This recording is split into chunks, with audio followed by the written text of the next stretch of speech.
My name is Angel Casas, and I am a stage 4 cancer survivor.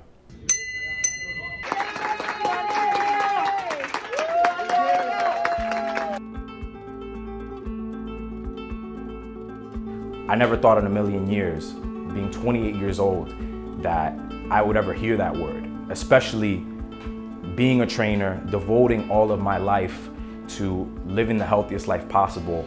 It was the furthest thing that I ever thought I would ever hear in my life. It really hit extremely hard. I was angry, I was confused on why this was happening to me, a lot of what ifs. But the number one thing that was the hardest thing that I had to go through was actually breaking the news to my family.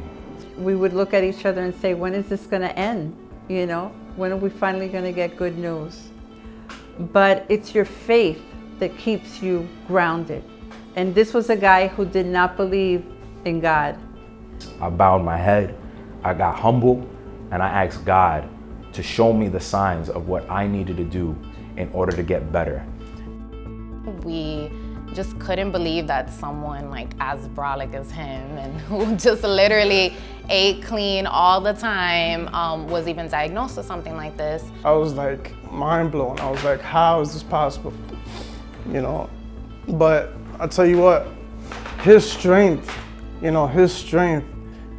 positivity, that he had during this whole thing really inspired me and really kept me going more than anything.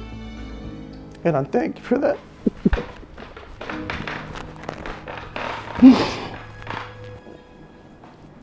It was really hard. I think the hardest part is, like everyone has said, staying strong for somebody who you love and who you care about. When you hear the word cancer, you just automatically think the worst.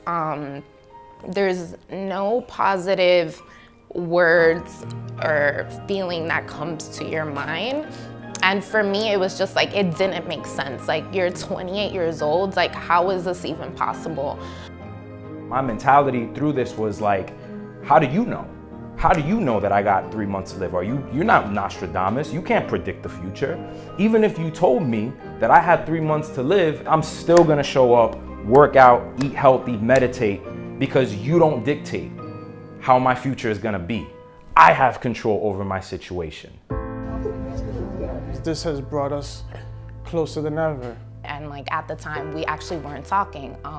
Me and Ariel are very similar, but we also are very opposite. And so, as siblings, especially 3 years apart, we would bump heads a lot about just dumb things. And so we spent, I wanna say like 3 months just like not talking.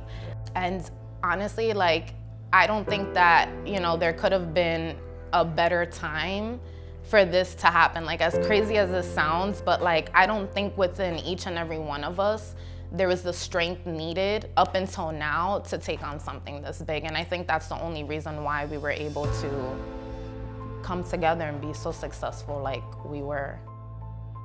Having these little arguments with family members or friends or just people within your circle, it does not matter. Sometimes we just hold on to grudges because we want to make a point, set our boundaries, and that's always okay, but we always have to remember at what expense that may cost us, so. Let's all pray. Let's all pray first.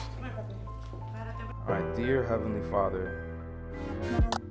I am extremely grateful to God that He came into your life and showed you how big He is. And surely enough, He came through like never before.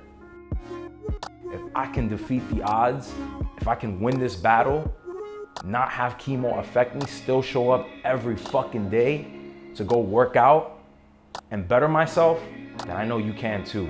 I'm not that special. I'm just flesh and blood, just like you guys. Throughout my 12 weeks of chemotherapy, and even before I started treatment, I never missed not even one workout.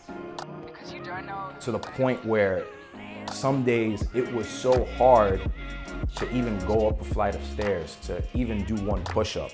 I never felt so weak in my life when I started treatment, and I just took it as baby steps. I understood that this was not where I was going to be, at forever, and that the more I trained, the more I showed up, the stronger I would get. And fast forward, after everything was said and done, I gained 27 pounds of muscle throughout the process.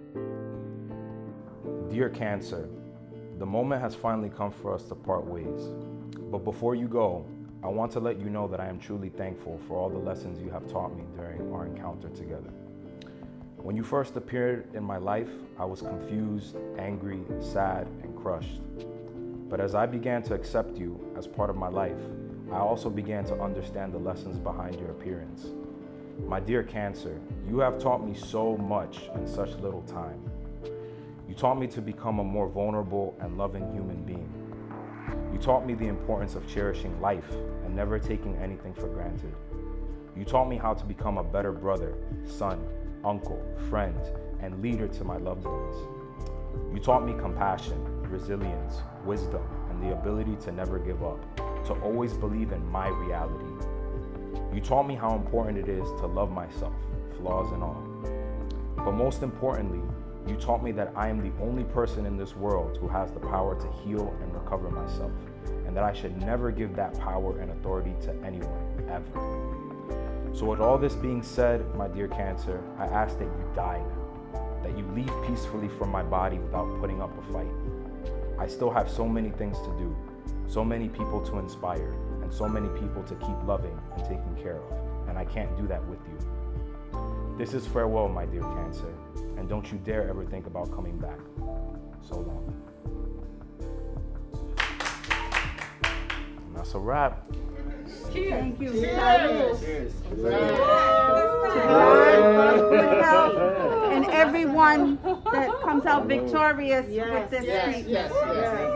Thank you. Cheers.